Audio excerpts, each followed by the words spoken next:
asalaamaaleykum dal leen ak jàmm ci sunu chaîne bi di Sunugal ca kanam Sunugal ca kanam nekk li nga xamante ne li ko tax a jug rek mooy di sensibiliser di promouvoir li ñuy wax la connaissance mais surtout di expliquer enjeux yi nga xamante ne Sénégal ak Afrique dafa nekk di ko traverser. alors tey nag ci sama playlist bi nga xam ne maa ngi ko tuddee le pouvoir des livres nga xam ne dafa nekk playlist boo xamante ne saa yu ma jàngee benn téere ba pare damay bëgg ñëw ñi di ko waxtaanee. ñu di ko expliquantendoo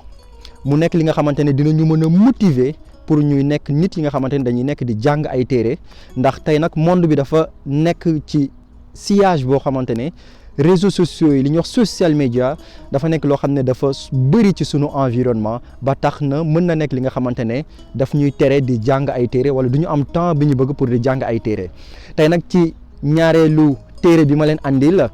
mooy téere boo xamante ne Amadou Hampâté Bâ moo ko bind tuddee ko dund ak njàngaleem Thierno Bokar le sage de Bandiagara bu leen fàttee Paul Desaillemans da doon wax ne nit ñaari mbir rek moo ko mën a soppi benn bi mooy mu dajeeg coro bu ko jaaxal lool am ca mbëggeel gu sori lool beneen bi mooy nga jàng ab téere boo xam ne mën na laa soppi j'espère que nag ci sunu playlist bi ñaareelu pàcc bi moo ñuy soppi maanaam ñu jàng téere boo xamante ne dinañu soppi ci sunu ay habitude dinañu yokk xam-xam mais aussi dina yokk sunu dayejo Cheikh Ahmed Sy Tidiane Al Maktoum nekkoon juróomeelu xalif ci yoonu Tidiane yi doon wax ne nit su bëggee am culture maanaam xam-xam bu ñaw da ngay jàng ay téere boo jàngee téere bi ba pare nag da nga koy partagé waat ak ñi nga xamante ne ñoom nga bokkal collectivité bi ñoom nga bokkal communauté bi ndax xam-xam boobu di mën di law Idriss Aberkane day wax ne xam-xam maanaam la connaissance su ma koy partagé day nekk luy law te bu doon xaalis bu ma la joxee sama 20 euros wala bu ma la joxee sama 10 euros xaalis boobu génn na sama poche di dem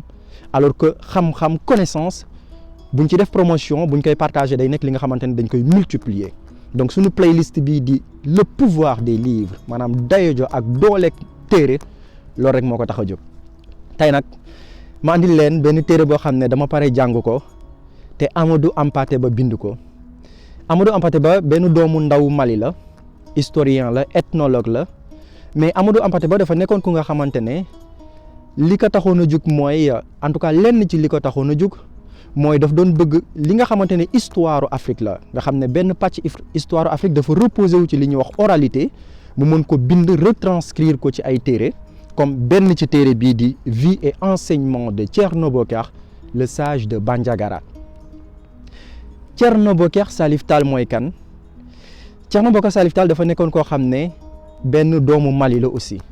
ñun nag ci Afrique am nañ boroom xam-xam yu bëri yoo xamante ne duñ ñu ko jàngal sunu ndaw yi duñ ko xam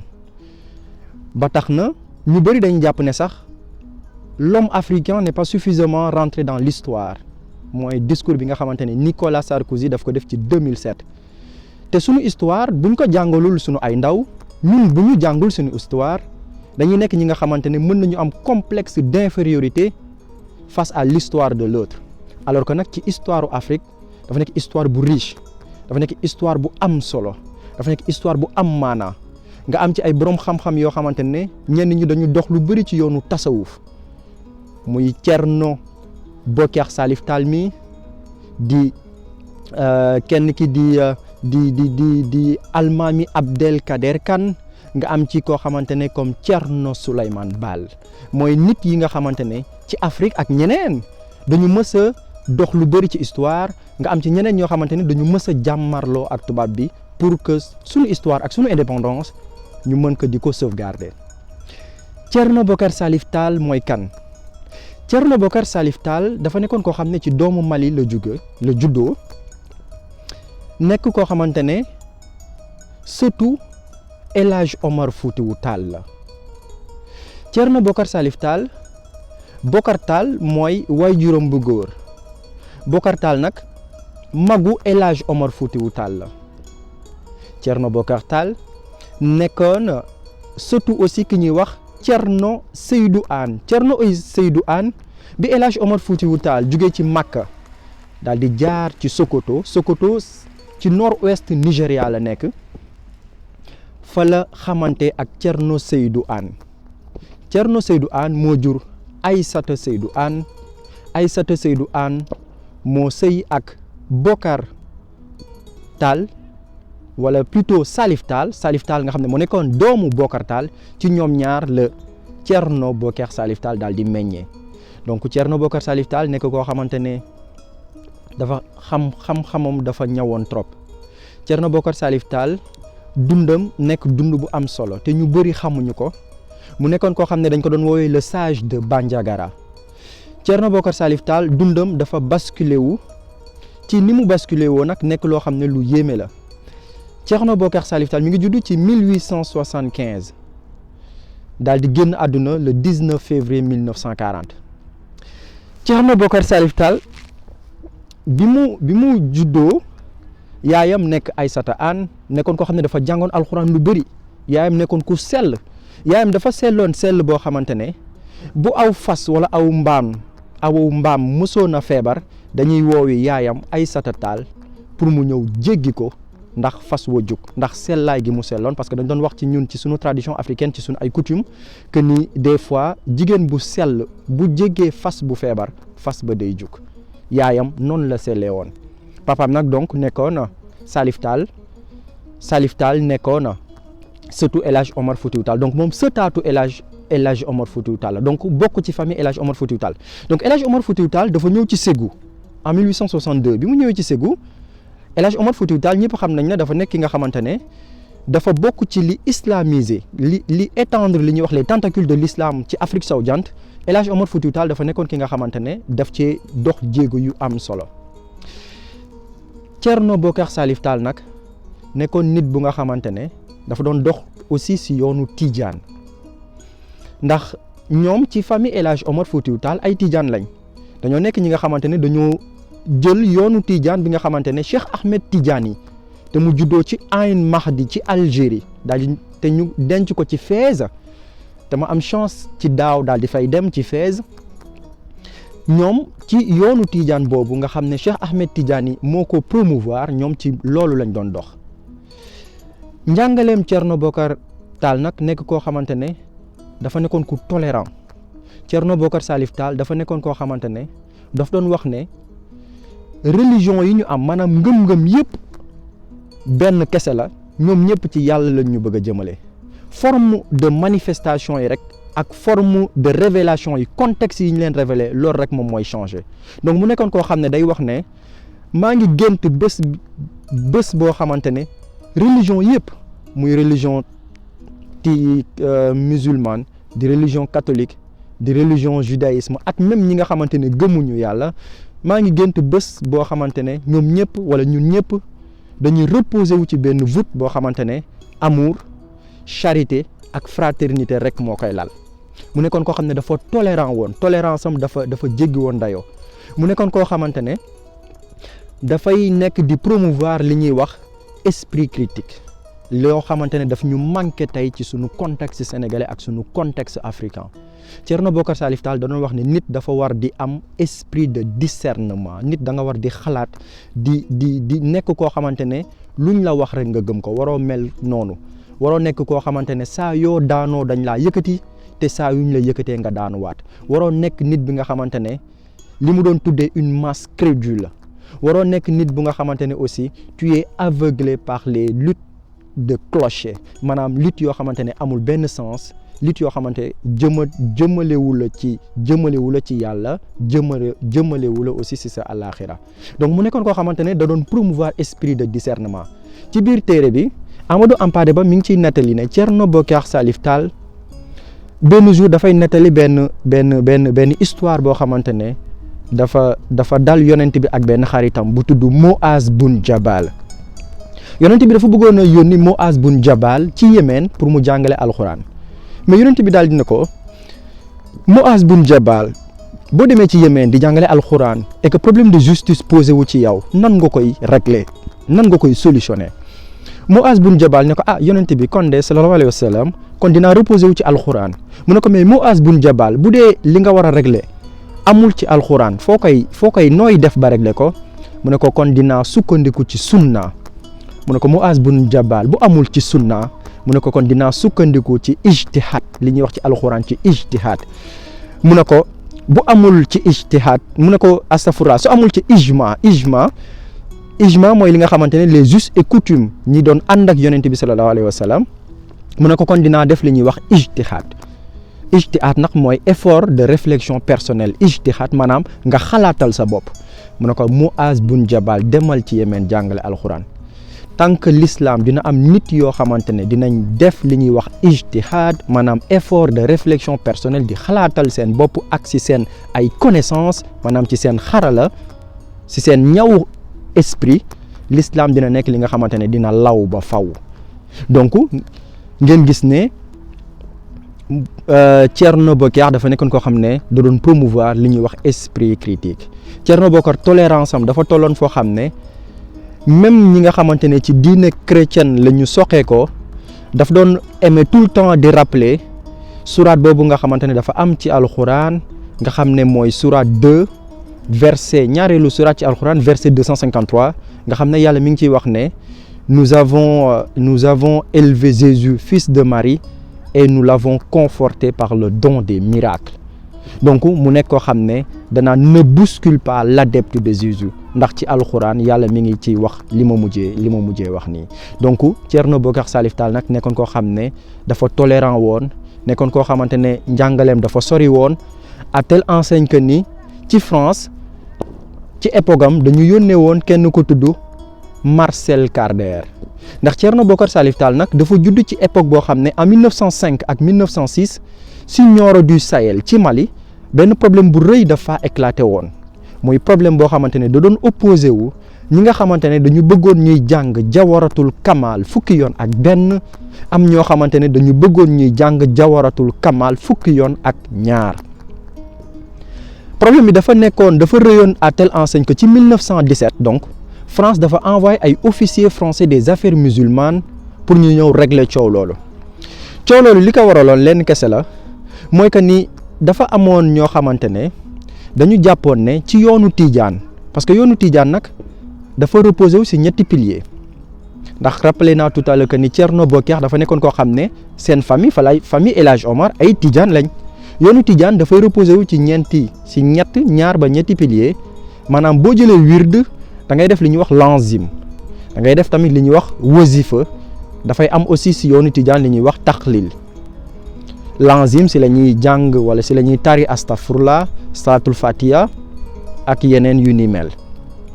Tidiane yi ñi nga xam ne dañoo nekk ay Tidiane bu ñuy wird donc wala bu ñuy wazifa bu ñuy tëjee wazifa bi dañ koy tëjee ak ñaan bu tudd jawaratul kamal mooy ñaan boo xamante ne Cheikh Ahmed Tidiane da ko bind ci jawaratul el mani maanaam téere bu mu bind wax si ne bu ñuy wasifa jawaratul kamal nañ ko jàng fukki yoon ak benn donc nag ci biir famille Tidiane am ñu koy jàng fukki yoon ak benn waa famille El Hadj Omar Foutiyou Tall nga xam ne Thierno Bokar Salif Tall ci foofu la jóge ñoom fukki yoon ak ñaar lañ doon jàng jawaratul kamal donc bés di ñëw ci biir Mali ci Ségou benn nit daal di génn benn sëtu wala benn mbokk yonent bi ku ñuy wax Chérif Amala bi mu génnee daf ne dafa am lu ma feeñu te li ma feeñu daf ma wax ne te dinaa présenter Chérif Amala ci sama beneen pàcc bi di ñëw incha allah dinaa ci présenter Chérif Amala ndax nekk na doomu Mali boo xamante ne borom xam-xamam aussi bu ñaw la woon ñu ngi ko denc fii ci France tubaab bi dañ ko déporté woon ci 1930 1940 daal di koy andi fii ci France Chérif Amala daal di ne man de dama jàpp ne jawaratul kamal ci yoonu Tidiane dañu war a ñëwaat di ko jàngee ni Cheikh Ahmed Tidiane bëggee ñu jàngee ko noonu ba pare bind ko ci téere bu mu tudd jawaratul el mani waa famille El Hadj Omar ñoom di jàng jawaratul kamal fukki yoon ak ñaar Chérif Amala ne moom dafa bëgg ñu koy jàng fukki yoon ak benn bi loolu amee waa famille El Hadj Omar daal di ñëw ne Thierno Bokar Salif Tall ndax comme moom Thierno Bokar moo nekkoon ki nga xamante ne déjà bu ñu nee Thierno mooy koo xamante ne xam-xamam ci yoonu l'islam dafa màgg moo tax ci tukulóor yi bu ñu la waxee Thierno mooy normalement sa xam-xam ci l'islam dafa màgg da nga ci sori da nga maîtriser alxuraan donc ñu ñëw ne ko Thierno Bokar comme yow yaay sunu guide spirituel ci biir famille El Hadj Omar ñun jawaratul kamal bu ñu defee wasifa fukki yoon ak ñaar lañ koy jàng te ci Nioro du Sahel am na benn shérif ku ñuy wax Chérif Amala ku fa soxee ko nee na nag léegi jawaratul kamal dañ ko war di ko jàng fukki yoon ak benn Thierno Bocar Salif Tall daal di ne leen bàyyi leen ma dem Nioro du Sahel ba xam kan mooy Cherif Amala ba xam lan moo tax mu ne dañuy jàng Jawharatul Kamal fukki yoon ak benn su boobaa dinaa mën a jël décision ba pare doog leen di wax. ñu ne ko waa Thierno baax na Thierno Bocar Salif Tall daal di dem Nioro du Sahel def fa fukki fan ak juróom daal di gis Cherif Amala waxtaan ak moom mu daal di nag nekk après il s'est convaincu que ni Jawharatul Kamal fukki yoon ak benn lañ ko war di jàng mu daal di ne Cherif Amala nag sama werd jébbal naa la sama werd jébbal naa la sama bopp jël naa werd si yow te su ma ñibbee Bandiagara nekk ci Mali fukki yoon ak benn donc laay xel di man di jàng Jawharatul Kamal sama famille nag ku ko bëgg a jàng fukki yoon ak ñaar amul problème. Thierno Bocar Salif Tall bi mu defee loolu ñibbisi ci Bandiagara